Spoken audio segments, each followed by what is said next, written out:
নমস্কাৰ, মই ৰঞ্জন চৌধুৰী। ছুটি ভিডিঅ' শেষলৈকে শুনিব। লাইক, শ্বেয়াৰ, কমেণ্টছৰ লগত ছাবস্ক্ৰাইব কৰিবলৈ প্লিজ নাপাহৰিব। কাৰণ এতিয়া যিবিলাক কথা ক'বলৈ গৈ আছোঁ আপোনালোকক, এইটো ডাইজেষ্ট হ'বনে নাই নাজানো।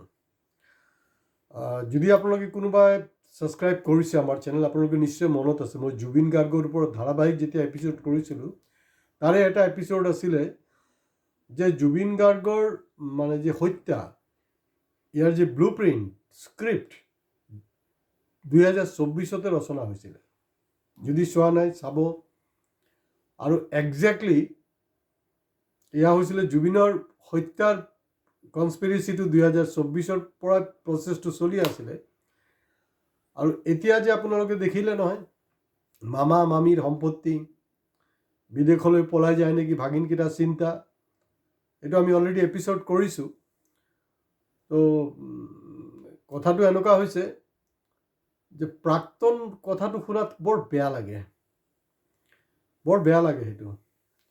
প্ৰাক্তন সাংসদ, প্ৰাক্তন বিধায়ক, প্ৰাক্তন মুখ্যমন্ত্ৰী, প্ৰাক্তন মন্ত্ৰী, এইবিলাক শুনাত যোনে শুনে নহয় বহুত বেয়া লাগে।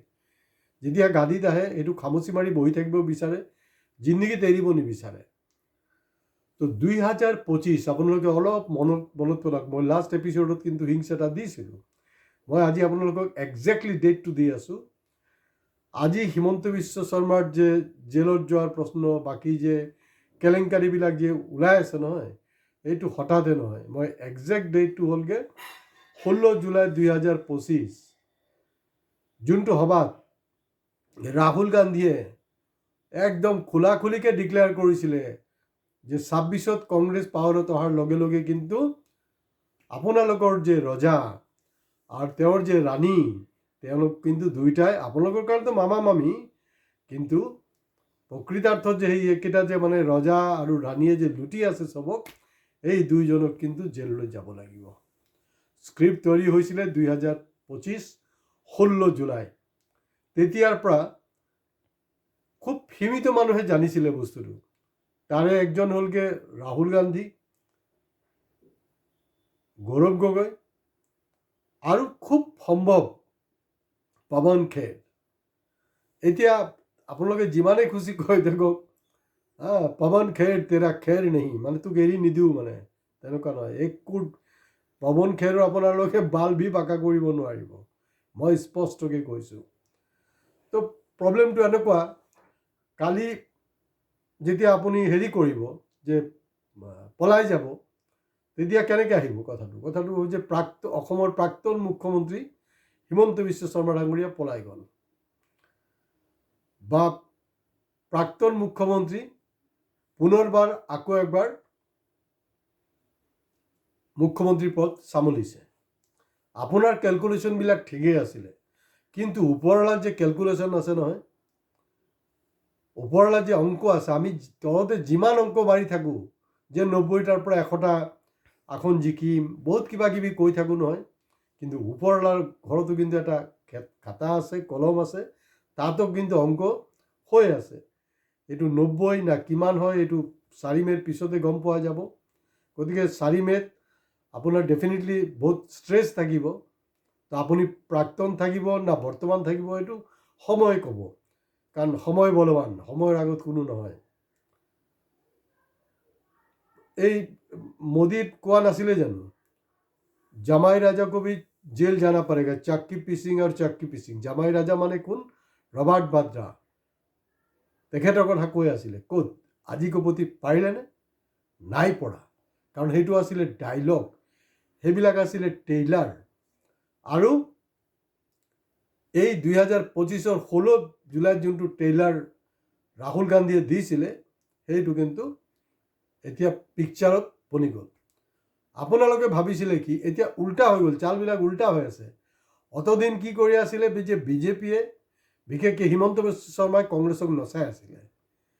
এতিয়া খেলটো এনেকুৱা হ'ল যে কংগ্ৰেছে উল্টা হিমন্ত বিশ্বক নচাই আছে, যি নাকি ইণ্ডিয়াৰ আটাইতকৈ পাৱাৰফুল মানুহ।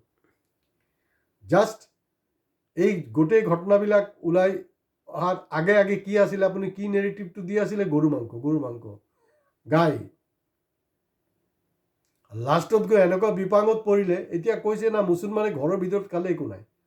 ঘৰৰ ভিতৰত কেলে ভাই? হোটেলত খালে সেইটোতো এটা ঘৰে হয়, এটা ৰুমে হয়তো। হোটেলত খালে কি আছে? হোটেলৰ কেবিনত খালে কি আছে? কোনো অসুবিধা নাই। মইতো জীৱনত 7 বাৰ গৰু মাংস খাইছোঁ, সজ্ঞানে খাইছোঁ, সৰু সৰু পিচ খাইছোঁ, 7 টাইমছ। মনত থ'ব আপুনি, মোৰতো একো হোৱা নাই। মোৰ এইটো এডভেঞ্চাৰ আছিলে, মই খাইছোঁ, মই য়ং ষ্টেজত খাইছোঁ। এতিয়াতো গৰু নহয়, এতিয়া ছাগলী মাংস খাবলৈ মোৰ বিভিন্ন ধৰণৰ ৰেষ্ট্ৰিকশ্যন আছে। গতিকে কোনে কি খাব, ছাগলী খাব না ভেড়া খাব, কি খাব, এইটো ৰাইজে ঠিক কৰিব, এইটো আপুনি ঠিক কৰিব নোৱাৰে।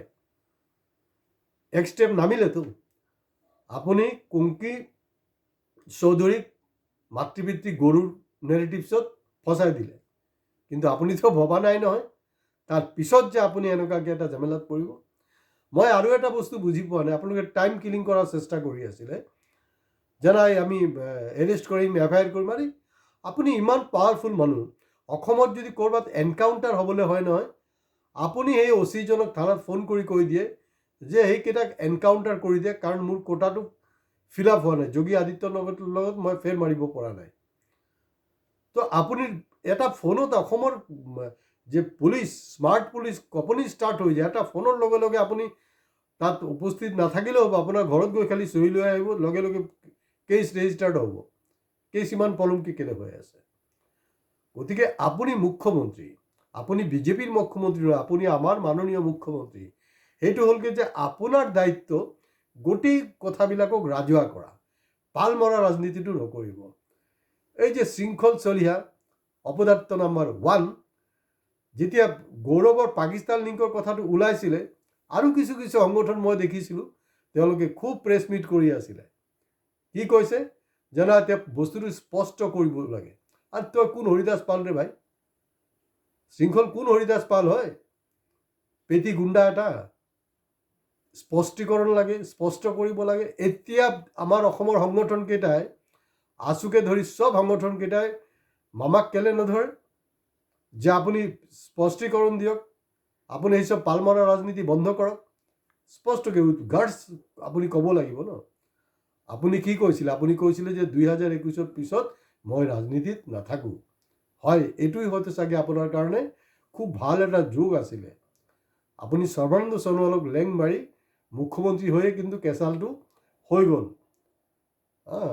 এতিয়া আপুনি 2021 নহয়, এতিয়া আপুনি 2031লৈকে খেলিবলৈ ধান্দা কৰি আছে। গতিকে গোটেই কিন্তু এটা বুমেৰাং হৈ গ'ল। ইয়াৰ পৰা আপুনি কেনেকৈ ওলাব সেইটো আপোনাৰ কথা, আপুনি জানে। কিন্তু দাদাগিৰি নহয়, আৰামত শান্তিৰে চিটুৱেশ্যনটো ডিল কৰক। এই যে আমাৰ প্ৰদ্যুৎ বৰদলৈ, ভূপেন বৰা, ইহঁতি আপোনাৰ শুভাকাংক্ষী নহয়। পবিত্ৰ মাৰ্ঘেৰিটা আপোনাৰ এটা চকনি আছিলে, এই দুটাও কিন্তু চকনি। আৰু আপোনালোকে জানে না নাই, কংগ্ৰেছৰ যে হাইকমাণ্ড আছে, কংগ্ৰেছৰ হাইকমাণ্ড কিন্তু বহুত আগতেই ভূপেন বৰা আৰু প্ৰদ্যুৎ বৰদলৈৰ ওপৰত যি কনফিডেঞ্চ আছে, এইটো কেতিয়াবাই হেৰাইছিলে।